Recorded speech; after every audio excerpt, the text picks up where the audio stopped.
So I want to go over the planning phase for that, so you can start creating your research, start sketching some things out, and getting some ideas for different products that we will be creating.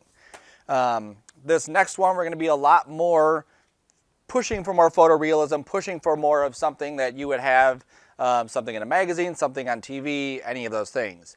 The stuff we're doing now with the environment, we're learning about the processes, and it's more of like a fun thing, something that might be used in a commercial, something that might be used in some movies. If you looked at, Amazon created this new movie, I can't remember the name of it, it's like Unlisted or I can't remember the name of it. But it's all like sketched art. It's like videoed and then sketched over, they can use it and that kind of stuff. This one is more photorealistic type is what we're going for. There's going to be two parts of this. One part is going to be building the actual model for what we're going to be creating. So in this case, let's say we're doing this can, we'll be building a can the way that the can would look. So looking at how it curves, the straight parts of it, where the fillets are, creating the materials for it. And then the other part of it is creating the label. So the label that we see here is actually just a flattened out image inside Photoshop that then would get wrapped around the can, okay? So we have to go through and figure out, number one, what it is we want to build. So start looking at different product photography. Our modeling level is not here yet because we're still kind of new. Our modeling level is down there. So we wouldn't want to model an entire camera, but something like a pop can or a bottle or a shampoo container, those kinds of things are very simple models that we can make look very cool. So I don't know why this button works sometimes. Sometimes I can hit the arrow and it goes, and then sometimes it doesn't. Sometimes it likes me and sometimes it doesn't, apparently. Here's another, for instance, right? So we have this box here, which is a pretty simple model. The rest of it, like the cookie, that's a pretty simple model too. We have a label that's on there that we could create inside Photoshop. So that would be another cool thing that we could do. The neat thing about this is how simple it is, but yet how effective the design of it is. Having the box there, having the cookies lining up with these pastel-y colors, and then having those crumbs kind of flaring around it, that's pretty neat. And then having those, having that, right, very cool. This one is okay if we ignore the top of it. Okay, this part here would be a bit more complex to build because it's not just building just the outer shape of it. In order for this to look correct, we actually have to build the mechanics of the inside. Having the springs, having the pieces of plastic that are all holding it together.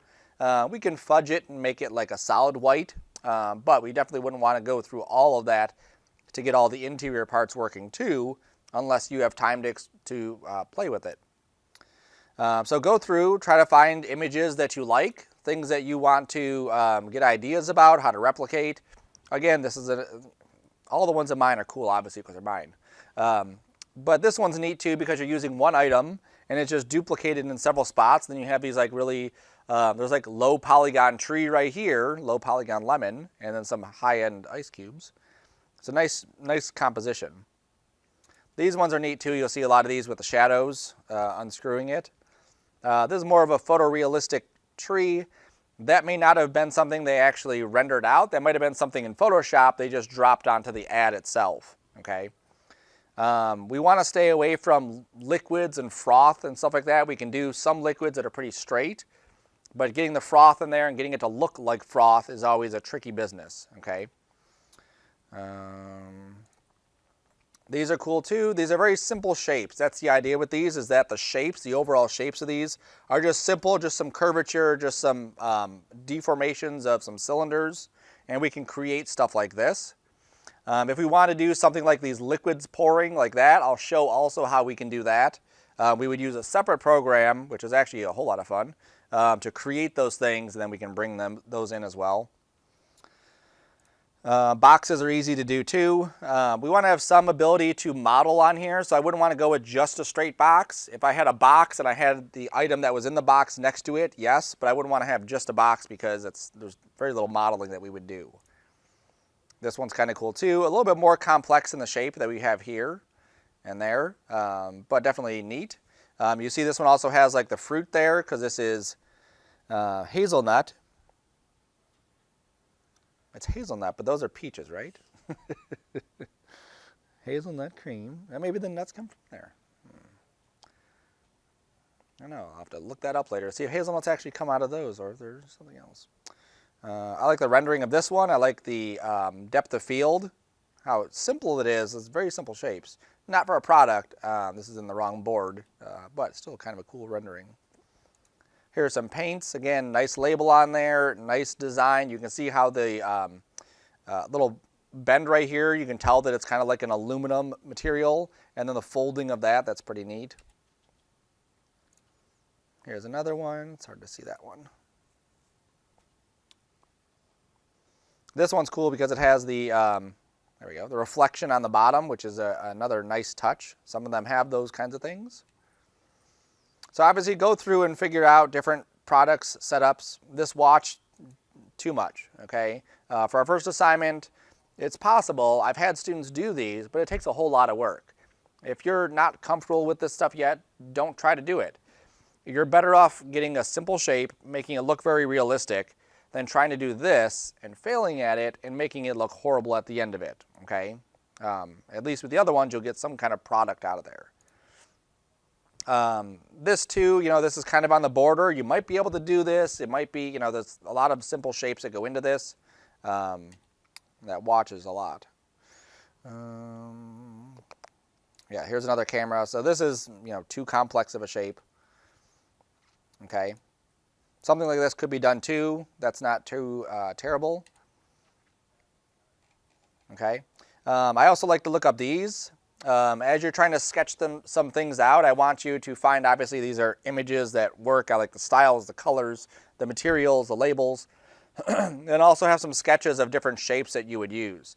Even if you're doing like a shampoo bottle or something, you can create your own shape of it. It doesn't have to be just like a boring, same run-of-the-mill shape that we would find in a supermarket. Those are, you know, they go through cost estimates. You know, this bottle will cost you 12 cents. This bottle will cost you 14 cents. Well, let's go with the 12-cent one.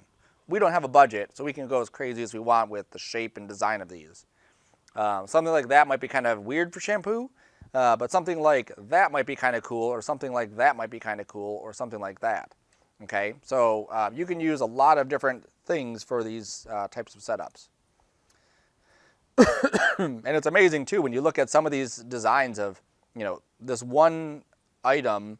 Look at all the different designs this person came up with for that one item. Oops. Okay, so for next week, by when we start doing this, you should have the research done, and you should have a few sketches done too of different shapes that you want. Here's a couple. I'm just screwing around. So I have, let's go to the first one.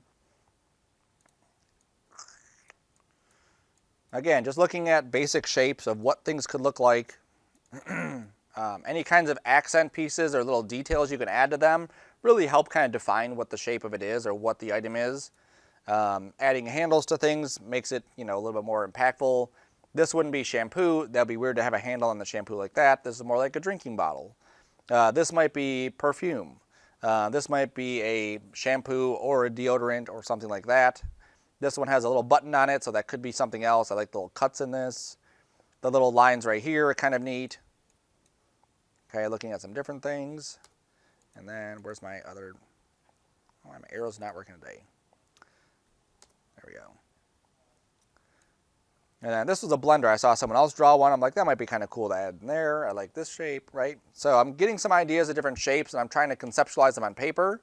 When I go into the computer, it makes my job a lot easier if I have a concrete plan-ish of what I'm going to be doing. Cool. So that'll be for next week. We'll start that probably on Wednesday of next week. Questions? No? All right.